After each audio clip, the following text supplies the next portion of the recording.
Welcome to the Unitarian Christian Alliance podcast, episode 47, Be My Secret Heretic, with Hannah Deane. I'm Mark Kane. First, and this will only make sense later, Hannah has actually received her diploma in the mail. This whole effort of the UCA, it's unique and a bit strange, but also wonderful. It's not like we're just following a pattern and everything is laid out according to some plan. We're testing the waters, trying things, shifting, and learning. It's really no surprise. The UCA is a single-issue advocacy group, and that's not normal for religious groups. Normally, they lay out all the required teachings which qualify you for admittance. Not in this case, and that's very deliberate. It's a unique effort. That's about all I'll say now, but please check out episode number 1, the Perilous Trinity Deep Dive, to get a feel for why we exist, and then number 39, Reflections and Purpose, to hear more about how odd and sometimes challenging this effort can be.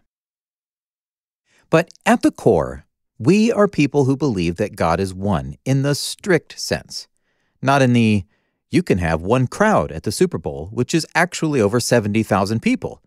You know, one has a special compound unity significance. No, for us, that crowd is actually one crowd. And one actually means one. Our God is one, and our Lord is one. He's God's Son. He is subject to the Father. He obeys His Father. He loves His Father. He receives authority from His Father. He was anointed as king by His Father, and the list can go on and on. We understand this kind of language as plain and obvious. If God gives Jesus authority, then Jesus didn't have authority. If God gives Jesus the words to speak, then Jesus wasn't already in possession of those words. While to some this may seem a devious and misleading falsehood, as it turns out, it's simply based on basic human language. Some of us were born into groups where God's simple and amazing unity was taught from the start. But many, very many, in fact, had to discover this the hard way. They had to ask questions when it wasn't the congenial thing to do. They had to basically turn against their own well-rehearsed and entrenched framework and acknowledge that parts of it could be wrong. These people, in their sincere pursuit of what the New Testament authors were trying to convey to us, these people are often rebuked and dismissed from Christian circles. I find that very sad, especially because, in almost every case, those who are doing the dismissing did not take the time to learn what they were dismissing. You may be a Trinitarian college graduate with a theology degree. Here you are listening to me talk about something which seems perhaps plausible. You may be thinking, but how could this be a reasonable interpretation when it never came up at seminary? Great question. I want you to think about that. Mull over the possibilities on your own. But this much is likely true. You weren't given the entire story. You were given a story, yes, that everyone from the start basically had a Trinitarian or proto-Trinitarian or early Trinitarian or whatever Trinitarian perspective. They simply and merely held off describing it until some heretic got too loud. Hundreds of years later. Well, if that's the story you know and love, and if you're feeling a bit rebellious, dig around for the earliest groups closest to the apostles, closest in time and in proximity, the Jewish believers in the Messiah. These, I would argue, were the earliest pockets of believers. If they weren't Trinitarian, and in fact, if they were very non-Trinitarian, wouldn't that be a remarkable discovery? It would be. The UCA recognizes that something is woefully lacking in Christendom. By amassing participation and people from around the globe on this single point, we intend to turn the tide and restore this simple and earliest theological idea back to its former place. We believe it's worth it. We believe there was a reason that the Shema was given to be spoken day and night. It's because of its remarkable truth. We believe the unity of God and the amazing reality of His now exalted human Son, that this presents us with a faith we can understand, a Lord we can literally model, and the comfort of a sympathetic high priest continually in the presence of His God, interceding on our behalf, and pouring out His Spirit, empowering us to live as He did. That's not a theological puzzle repackaged and excused as an amazingly profound spiritual mystery. That's simply New Testament teaching, simple enough for common folk to make sense of. I actually believe the Trinitarian castle has already crumbled to the point that it should be abandoned. Even the Trinitarian apologists bemoan the sad state of affairs. The pastors often avoid it entirely. And the congregants, if asked to explain their views, are usually heretics. The castle is not safe for human dwelling, but the people who live there are refusing to move out.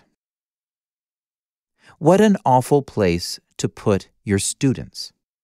Demand a doctrine that they can't understand, one that wasn't important enough for anyone in the Bible to mention, and then tell them any deviation from it or questioning of it leads to damnation. Hannah made it through Cedarville University, a private Baptist college in Southwest Ohio. She got her bachelor's degree and a wealth of experiences. Now, still in the early stages of her life, she takes a few minutes to reflect on these moments with us. Hannah, Deane, thank you very much for joining us on the show. Yeah, thank you for having me. You've been preparing for 4 years for this interview. You didn't even know you were. Oh, actually 3.5, but yes. Okay. Technically, you've only been preparing for this interview since we met at the 20s and 30s conference and we're talking about it. Technically. Yes. So, at that time, I didn't realize you were attending Cedarville. Why don't you explain that real quick so that people understand? Yeah. So it is a Christian college. It's accredited. It's in Ohio. Technically, they say they're non-denominational, but they are heavily Baptist. So at the college, you're required to not only take your major specific classes, but each student is required to take a Bible minor, which consists of about 15 credit hours worth of work. Okay. Which is Trinitarian in nature, but yeah. Yes. So when we were talking about this at the 20s and 30s conference in Tennessee back in June, we just started chatting about your experiences at the college, and I was excited about it, of course. Well, I was saying that I couldn't quite do it yet, so I wanted to get my degree and make sure that they couldn't kick me out before I did this. So I had to put on the calendar, wait until December or January, and make sure you got your degree. So you graduated then just in December, I guess, right? Yeah, that's right. Very recent. And it's official, right? I'm not going to get you in trouble? It is technically official, although they haven't given me my diploma yet. So I'm still waiting on that in the mail. Hopefully soon. Well, let's go back in time. Tell us a little bit about yourself and your upbringing. Yeah. So, I grew up as a farm girl / pastor's kid in Ohio, living in the cornfields. So my dad is a pastor. He still is a pastor, part of the Church of God General Conference denominations, which is Unitarian. Mm-hmm. So I grew up in that, and yeah. Well, in that regard, you and I are very similar. We're both sons or daughters of pastors in the Church of God General Conference. Yeah. So we've heard good theology from the time we were old enough to comprehend language. We had no choice. Yeah. Our fathers put it into our heads. Yeah. The first time I ever really realized what the Trinity was, I think I was 5 to 7, and we had Wednesday night church services at our church, and people and kids from the community would come. Mm-hmm. And there was one little girl there that came. She was my age and she was in classes with me, but her name was Trinity. Yeah. I didn't really realize what it was. So I thought, as a kid, oh yeah, that's a pretty cool name. And I was telling my parents that, and they're like, well, actually, you might not want to use that name. And I was like, why? What's wrong with that? And they're like, well, and they explained it to me. And, as a kid, I just remember thinking what? That's funny. Well, did she continue attending? I think that would be just fantastic. That would be very interesting. I know. I think she quit attending after a little while, Okay. But Well, it would be really handy. If anybody is out there who knows a Unitarian whose name is Trinity, I want to do that interview. Contact me, podcast at UnitarianChristianAlliance.org. Okay. Got that little plug. I had to put the plug in. Now, this is the part that's fascinating to me. You're getting into high school and you're starting to make college plans because, of course, you're Unitarian Christian. I'd like to understand what sort of thinking you were going through to pick a college at that time. In high school, I didn't really know what exactly I was going to do with my life yet or where to go. So it was that confusing crossroads that we all go through. Mm-hmm. So my dad and I went to a conference there. At Cedarville? Yes. Yeah. Okay. It was like Ken Ham for like creationism. Oh, okay. And it was free. So we went there and we sat in on the seminars. Of course, the school was advertising everything they had to offer. Right. And Yeah. through the state of Ohio, you can get free college classes when you're in high school. Oh. So I just kind of started doing it through them. So I was kind of already familiar with that school. There was a few others I considered, but I liked Cedarville because it was kind of close to home, but it wasn't like super close either. So I could still, have independence and live at the college, but still, come home if I needed to. Yeah. Like you graduate from high school with credits already in college, right? Yeah, that's right. That's why I was able to graduate from Cedarville in 3.5 years opposed to 4 because I had a semester out of the way. Ah, that's a 6-month advance on this interview then. Exactly. I planned it just for this. So thank you. Yeah. Now, Hannah, so here you are planning that Cedarville would be a choice, yet you had to process the potential of what could go down given that you were clearly theologically divergent from the school. Yeah, actually, when I was first kind of considering that was something that, I was a little bit leery about. A lot of places, you look into, they make you sign a doctrinal statement before you enter, which obviously at a Trinitarian university, I couldn't really sign a doctrinal statement. Yeah. But luckily at this college, they didn't require that to just be a student. With them requiring Bible classes, I had to think about, I had to be sure that I knew what I believed.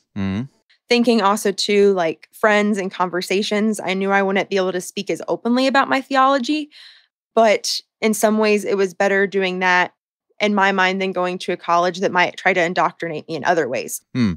I wanted to go to a college that did put God first. And although they were Trinitarian, they did have chapel services every week where, they did worship songs. They had a strong emphasis on helping people and just ministering to people. And I really appreciated that.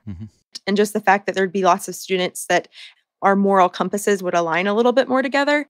Yeah. I had been to camps and stuff where the theology was different. So I felt pretty confident in that, which I think helped me in that decision as well. Camps. This was experienced before you went to Cedarville? Yeah. It was actually a horse camp out west that I went to as a camper. And that was one that we did a little bit more preparation for because I was younger then. I think I was 15 or 16 the first time I went out. And that was probably the real first exposure I had to like a pretty main Trinitarian world. The people that run it are very sweet people, but they're very strong Southern Baptist. So the Trinity doctrine, all of that is very, very prevalent in what they teach. Yeah. So you prepped to be a doctrinal misfit at the age of 16 before you went out to horse camp. Is that what, am I understanding you correctly? Yeah. Because I kind of had to do that to figure out this is what they're going to be telling me. And I got to be ready. So okay. It gave me that exposure that I need to be able to know what was going to hit me when I went to a Trinitarian university. Okay. So you felt prepared to go to college, but did you have a plan in your mind what you would do? Had you gone through the scenarios if a teacher asks me to write a paper on the Trinity, or what do I do with my roommate? Had you played out some scenarios and even made decisions ahead of time? A little bit. So I am a classic overthinker. So I went through all these hypothetical situations in my head. Oh, what if the professor asked me to defend the Trinity, or, there's some sort of conversation in class? Because I did have to sign the student covenant saying that I would respect the opinions of others and in classes, even if I disagree with what the professors were saying. That was something in the preparation process. How am I going to do that? But also not blindly going along and just accepting everything that's thrown at me. Yeah. For instance, there was one time in a friend group text message chain, someone would send out little random devotionals or something. Okay. One of the messages that got sent one time was about temptation. And he used like how, Christ understands our temptations, and because he's God, like God can, understand that too. Huh. Rather than just being like, oh no, you're wrong about this, I just put, well, what about the verse in James that says that God can't be tempted? The person messaged back and was like, oh, well, I didn't really take into consideration this and this and this. And then he said, but in the end, it's a divine mystery. So that was the response. Yes. Getting them to question it without it being my idea that they should question it. I see. Just throwing things out and letting them go where they may. Yeah, exactly. But I honestly don't think I put too much thought into the roommate thing going in. I mean, it feels like so long ago now. With my second roommate, her and I actually had more discussions about it because she herself was actually a oneness believer, which also didn't go at the college. Right. We had a lot of really good conversations, but they were all in secret. So, but yeah, just kind of navigating as it came, I guess, because I couldn't fully predict what was going to happen. So just being open to any possibility. Okay. I'm intrigued now that you had a oneness roommate and you were both having clandestine theological conversations. Yeah. She was very interested in theology, so she always brought up those type of topics as well. I kind of explained to her one day, I believe that, Jesus is God's son and that there's one God. And she kind of explained to me, what she believed with the oneness background. So we had lots of conversations either in our dorm room talking like that, or sometimes it'd be in the dining hall in hushed tones, hopefully no one hearing. Because I had been in it for a while, she asked me a lot of questions about like, well, how did you deal with this and this? And like even praying in public, I helped her navigate being the odd man out. Wow. So, yeah. Did she ever change your mind? Not yet, I don't think. She was very interested in finding out more. She had a lot of questions for me that I tried to answer, and I'd ask her questions. We had Bible studies together and stuff too, which was really cool. But, that is cool. Yeah. So I'm guessing you had yourself a nice share of awkward and unique events, because when we talked back in June, I could see it in your face that you had plenty that you could tell, but we just had to wait. I know people listening to this might be considering going to a college like this. These stories might be the very things that help plan in advance what might go down. Yeah. So my first semester there, I didn't have to take any Bible classes. My first experiences was just hearing the conversations around me of other students talking about it. And I learned that heresy is a very popular and very favorite word and topic. Like how favorite? Like, like every day at meals or? I probably heard the word heresy, whether it was like in jest or whether it was real conversations. I probably heard that word at least once a day, probably more. There's a video that all of them liked. It's like St. Patrick Heresy or something like that, but it's these two little Irish guys talking to St. Patrick. Yeah, that's where he goes, that's modalism, Patrick. Yeah. Yes. I love that one. It's really funny. Yeah, I'll put a link to that in the show notes. It's good. There's even a book that went around at Cedarville a lot. One of the professors or something had written a book where he took popular superheroes, like the Green Lantern and a couple others, and he compared them to different heresies. So that always sounded interesting. But that was a required textbook for some of the classes. Oh. Yeah. And then, even in chapel services, they'd be talking and they'd say, someone doesn't believe that Jesus is God. They're a false teacher. They're a heretic. They're going to burn forever in hell. Kind of when I first started hearing those things, at first I'd be like, oh, but kind of the more I hear it, I had to kind of keep from chuckling out loud because like, oh boy, if they only knew who was sitting right next to him. So that was always kind of funny.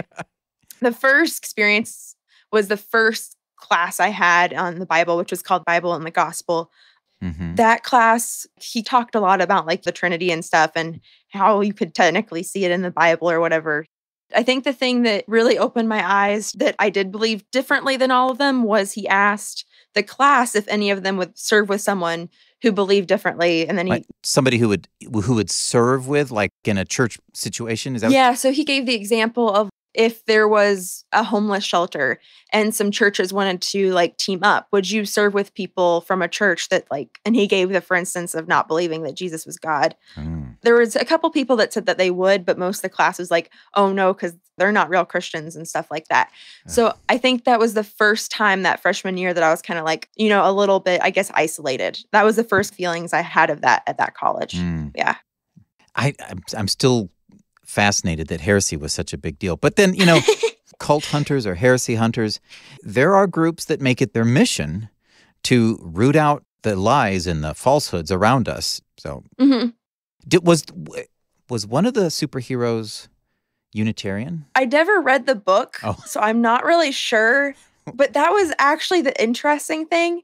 They never specifically mentioned Unitarianism, like really dug down and like, oh, this is why they believed that. They just kind of danced around it and was like, oh, that's a heresy, and then they moved on. Okay, so you never got to sit through a discussion of what is a biblical Unitarian?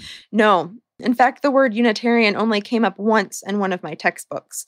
But it's associated more with like the universalism rather than, actual biblical Unitarianism. I would have thought that there would have been more about that, but there wasn't. Yeah. I hear this from a lot of folks, and you'll hear them on the podcast who were like, I never even knew that was an option. You can apparently get through seminary, maybe even a master's or who knows, a doctorate in some places, and never really understand this particular perspective and just miss it entirely. We'll spend all of our time working out some finer detail in the hypostatic union for our PhD, and then when we're done, one day we discover the UCA. I'm like, what are they talking about? I've never heard this, and I'm a PhD, so it's obviously not real.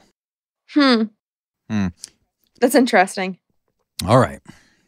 Well, I guess it hasn't changed too much. Yeah. So another thing that kind of happened early on is there was a editor that used to work with the NIV, New International Version. He used to do like some translation work. He did some sort of seminar at my university on like, can the modern translations of the Bible be fully trusted? So I thought, I'll just go and see what he has to say. And he was talking, and there was one verse, and he said that this verse, which a lot of people go to, for the Trinity and stuff, isn't found in some earlier translations. And I thought, oh, that's interesting. That might be kind of like a gateway to ask a question. And of course, I was still kind of new at the college. I was very nervous to ask this question. And when it came time to ask, I was like, so you mentioned this verse, and I was just wondering, has that changed the way that you would talk to someone about how you would find the Trinity in the Bible? And he said that actually, you know what, there's no one verse in the Bible that we can point to that proves the Trinity. It's more of a concept that we have to see in the entire Bible. So just having someone that was heavily Trinitarian admit that was just very interesting, especially, in a classroom full of scholars and stuff. Yeah. I remember my heart was racing like, oh no, are they all going to know? But they didn't. So that was good, I guess. But Interesting. All right. Yeah. And so this other time too, I had a class, and it was one of my theology classes. It finally came time for those. And those were the classes that I was the most worried for. There was Theology 1 and Theology 2. How many years into school are you before you get to your theology classes? That was this past spring. So like kind of the very end. Okay. So you're like a junior. Yes, a junior and then a senior. All right. So those classes I was worried about probably the most because you have to write theology papers. Navigating that was fun. And then in one of them, I had to read a book called Delighting in the Trinity, which was not a delight. So that book got very marked up, and I could never resell that one at that college. So lots of highlighting and notes on the margins. Would you be willing to submit it to the Unitarian Christian Museum, perhaps? Oh, now that I might have to think about. We could keep it under glass. Yes, it was Theology 1, and it was probably the most controversial class for me that I took while at Cedarville. So we were talking about heresies and stuff because we reached that module of the semester, which, I was just jumping for joy at. You were like, finally, we get to talk about heresies. It's been like silent for 3 years. Exactly, yeah. But we were talking about the Council of Nicea, and, it came time to talk about Arius, and it was a painting that he had found from way back in the day that, was a scene of what was happening there. All of the people that defended the position of what would become the Trinity and stuff, and then Arius is underneath their feet. The professor said, kind of joke about it, but also, anyone who doesn't accept the Trinity does belong underneath our feet. And I was like, holy cow, like, what on earth are you saying? Oh. So that was interesting, but. You mentioned that you didn't have a statement of faith that you had to sign. Had you opportunities to do ministry work where this came back up again and became a problem? Unfortunately, yes. To be a student, I didn't have to sign a doctrinal statement. To be part of student organizations, like the news organization or something like that, I didn't have to sign anything. But anything relating to ministry, like prison ministries, they had children ministries, and, global mission trips that they went on. In order to apply for those and to be accepted into those programs, I had to fill out an application. And on that application was a little box that said, by submitting this application, I agree to and accept Cedarville University's doctrinal statement. Oh. So that excluded me from a lot of those things. I mean, I could have just signed it, but that would have been lying and agreeing to something that I didn't agree with. Yep. So I was still able to do ministry, but I had to do it outside of the college. Now, did any of your fellow students ask you, like, hey, Hannah, I noticed you haven't done one of these yet. What's the deal? I mean, people would talk to me about like, oh, this is really fun. Like, you should try it out sometime. I'd be like, oh, that's interesting.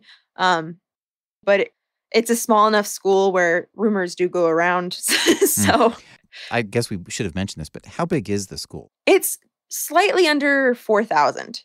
Okay.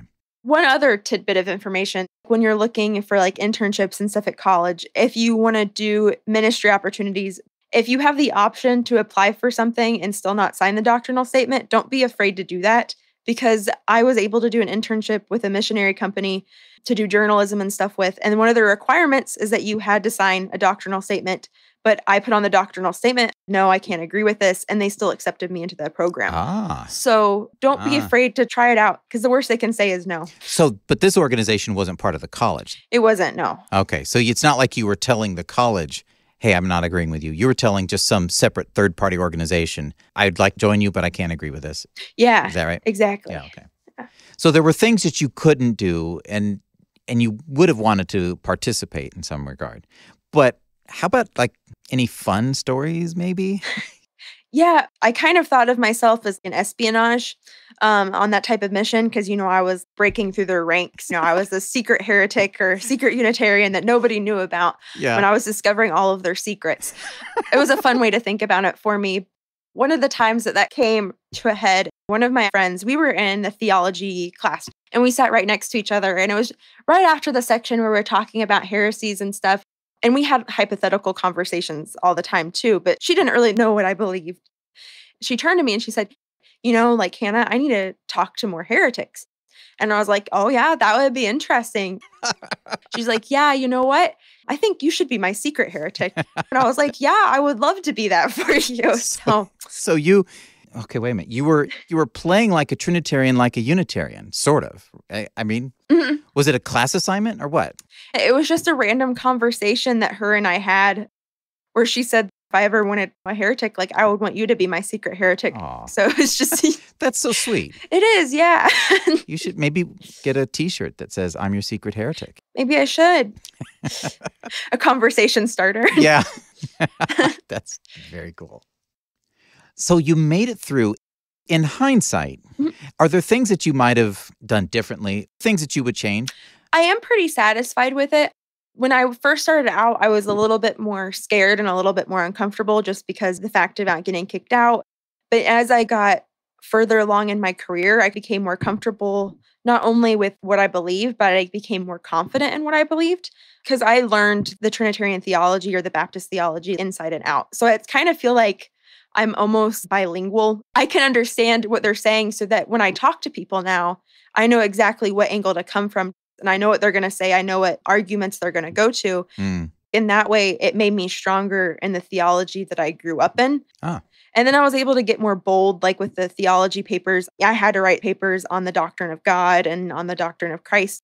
I just strictly used the Bible, and I didn't use any of the extra things that they had told me. And I still passed all the papers, and I got really good marks from the professors. When I had to write the book review on the delighting in the Trinity, I basically said he just used church fathers and history and stuff rather than actually using the Bible. And I would have rather have seen biblical integration for something that you're claiming to be biblical. And my professor just put, fair, ... Fair. Yeah. There were times that I thought that I can't do this anymore. Being isolated and not being able to participate in the same way that other people did, that did get difficult at times.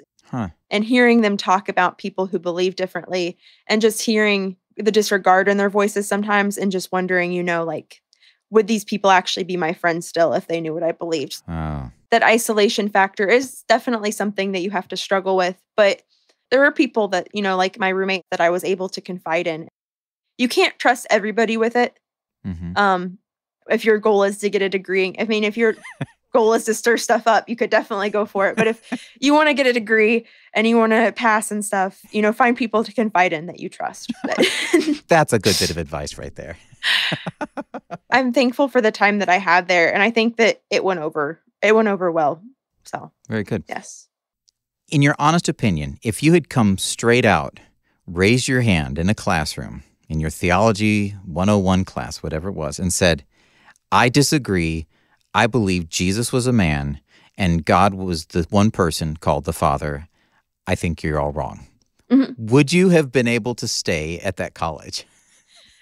That's a really great question. Specifically in the student conduct thing, you're not supposed to do that. There's one professor I had that I was able to talk a little bit more freely with about like some other topics. He invited people to represent their views. But then there were others that were very, very strict on that. So it's a possibility I could have gotten away with it, but I don't know. Yeah, well, that conduct, if you agreed to not do that and then you went and did it, they could hold that against you and say, well, you're not welcome here any longer. Yeah. It wouldn't be the first time a Baptist has asked a Unitarian to depart. Let's just say that. If you were to meet somebody else who's thinking about going to a college like this, I mean, there are a few. I think of like Liberty is one in the same category as Cedarville. Or there's some on the West Coast too, I think. Yeah. So if you had somebody who was thinking about attending one of these colleges, what kind of advice would you give them? Yeah, I would definitely say that there's going to be a lot of challenges in it, but it's also going to be really good. At that college, I made some really, really great friendships that I'm very thankful for. A lot of my friends there helped me through difficult times. So just because you might believe differently from them doesn't mean that you can't be friends and that you can't have conversations. A lot of them have really open hearts and, they're very passionate. You see a lot of crazy stuff happening at some secular colleges. Being able to be in an environment where people's moral compasses align up a little bit better with yours is definitely a plus. And then your faith can be challenged, your doctrines can be challenged. It really depends on who you are as a person. And if you feel strong and you're up for that challenge, it can really strengthen those doctrines that you might already have. And also, too, it gives you a place not to be in an echo chamber so that you can hear other opinions and actually really strengthen your faith in that area. Suppose somebody wanted to challenge you, like, is just terrible, Hannah, to not open your mouth at every opportunity about the truth. How could you live with yourself? Maybe they would go that far. Maybe you've had to deal with that, or maybe you thought about that. I'm curious what you think. Yeah, there are definitely times where I feel like I could have been more bold and maybe I could have opened my mouth more. But also, too, I think when you take the time to gain someone's respect, they might be more apt to listen to you. Because even like with my last roommate, if I had just kind of jumped on her and started telling her that stuff, I don't think a lot of the Bible and the theological conversations we would have had may have been there in the same way. That's even one thing that she said to me that I thought was interesting. Is she said, I've been told my whole life that if someone doesn't believe exactly like I do, they're not saved. But I see the fruit of the Spirit in you and I see Christ working through you. For her to be able to make that connection was something that happened over time. That criticism come out from among them. And yet here you are taking classes among them. You had to come to grips with that and look at your overall objective, which in this case was a degree. You wanted to get through your schooling. I guess sometimes we can look at people that have different opinions as us as the enemy.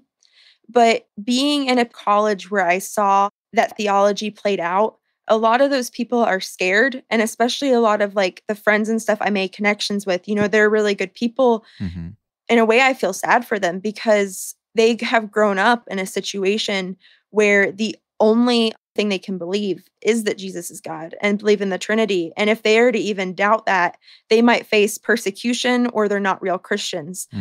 There hasn't been a real culture of seeking the truth in areas that it might seem a little bit questionable. Did you ever get like a firsthand experience of somebody admitting that kind of fear? Yeah, me and some friends were sitting at a table, and this random guy came through that has been a pastor for a few years, and he was at the bookstore, and he just started talking to us about theology. Hmm.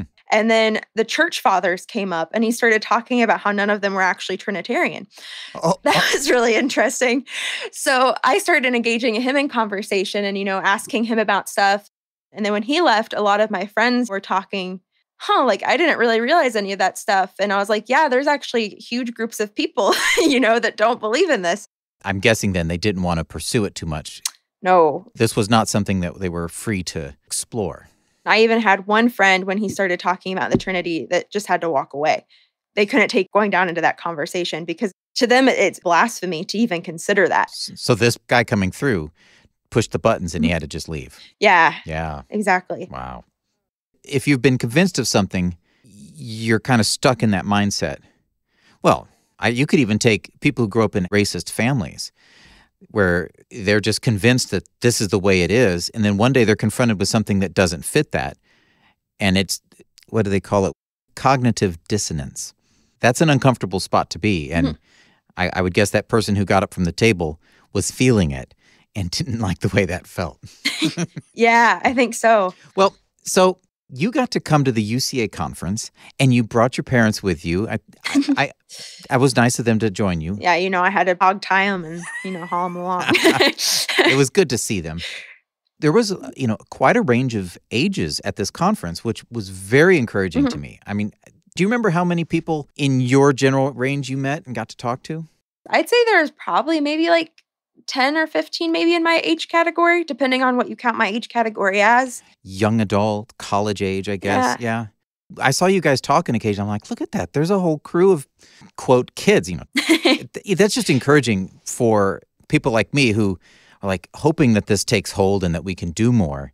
To see young people at a theology conference is just fantastic. And you were one of those people. And that's, yes. I loved it.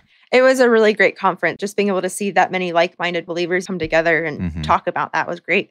Yeah, yeah. So what was your degree in? My degree was in broadcasting, digital media, and journalism. Oh, okay. Yes. So that leads naturally to the question, what kind of plans do you have going forward? I'm kind of trying to decide, exactly what I want to do.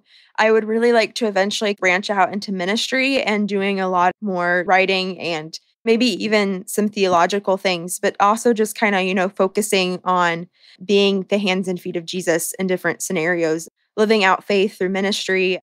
I'm really into video type stuff as well, being able to, do videos of people, documentaries. I'd like to maybe do some international travel with the, different cultures and stuff and be able to share those things through video and kind of like National Geographic. Oh, cool. Well, if you're traveling the world, we've got a long list of Unitarian Christians who are isolated, so I'll commission you to make sure you get to visit with some people and help build more connections. That would be awesome, yeah. Yeah. Well, Hannah, thank you so much for taking this time. I pray that your experience gives some people perspective on what it might be like, and they can make more informed decisions if they're considering going to a Christian college as well. Yeah, thank you so much for having me on. I really enjoyed the time here, and thank you for everything that you're doing with UCA podcast. It's been really cool. All right. That book Hannah mentioned, I found it. Superheroes Can't Save You, Epic Examples of Historic Heresies by Todd Miles. I am very intrigued. I may have to get it, given how clever the idea is. But I have another idea I'd like to float to you.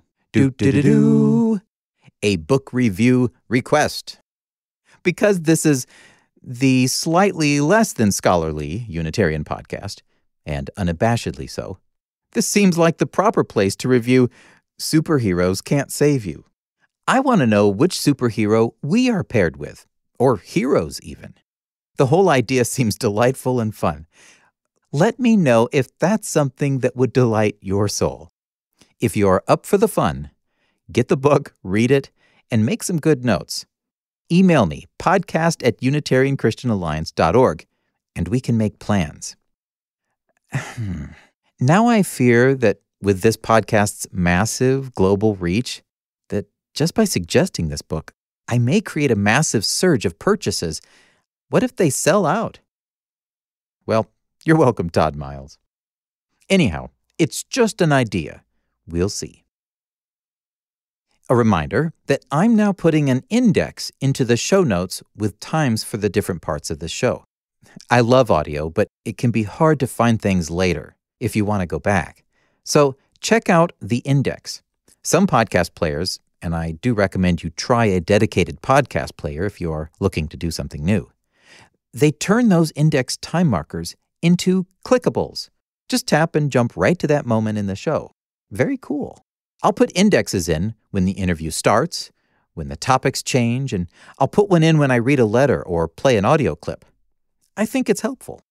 Here, there's an index timestamp right now that will point you right to this next bit, so you can come back again and again.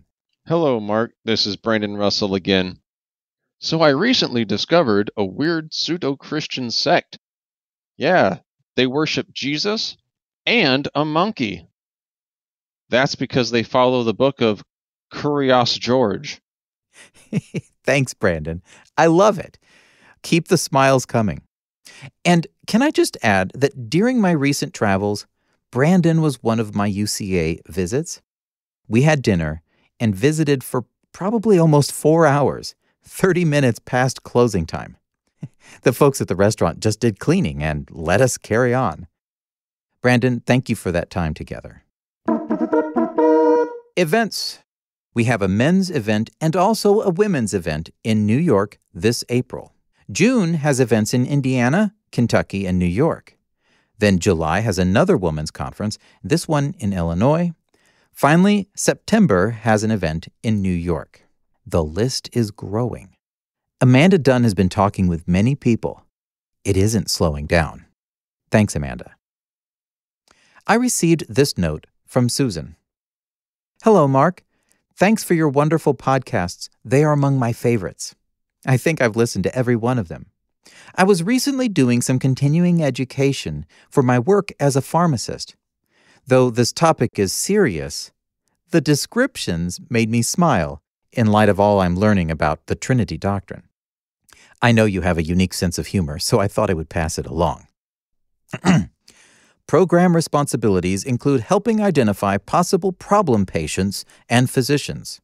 Examples include physicians who are prescribing Trinity or Holy Trinity scripts. Trinity scripts are 3 prescriptions filled in combination, of which one is hydrocodone, and one is benzodiazepine, and one is a muscle relaxer. The Holy Trinity is the same combination with oxycodone, replacing the script for hydrocodone. Susan continues, this Trinity doctrine is everywhere.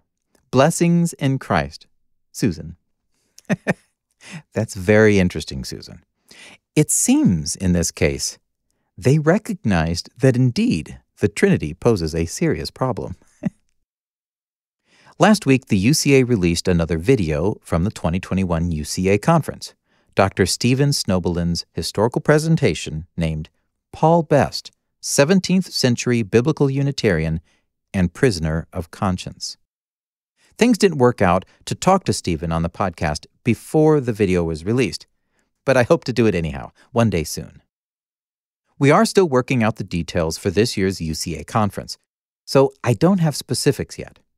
If you were at the last conference, you'll recall we noted that we'll be accepting papers for the theological presentations.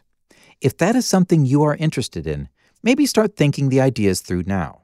We'll be announcing more about that soon. And we are going to expand the conference a bit, including some other sessions at the same time as some of the theological ones. I'm thinking hard about how to incorporate something there that may find its way into this podcast, like maybe a panel discussion or names of church fathers spelling bee. Well, maybe. It will be in the autumn again, so keep following along. UCA members, those who join the website UnitarianChristianAlliance.org, not only get to put their spot on the map, they get emails with every post to the website. You'll be notified when more information is available. Hannah Deane, thank you to you and to your parents for being such a good influence. I loved our talk. Oh, one thing you mentioned, You did your theology papers stating your beliefs using actual words of Scripture and not Trinitarian language. And it didn't create a problem. That's good advice for others, certainly, but it does make one wonder why that didn't set off alarm bells. Something you can ponder as you lie in bed tonight. If you know someone who is considering attending a university like this, they might find this chat with Hannah to be just what they needed. Someone who has gone on before them, cut through the underbrush, survived the dangerous fauna, and lived to tell the tale. Suggest this episode to them. May God bless you in your truth pursuits. I hope this podcast serves you well. Oh, I did some Googling, and there may be over 100,000 people named Trinity out there. I think there's a chance that one of them is a Unitarian Christian. If you're out there, you've got yourself a Disney Fast Pass to the front of this podcast line.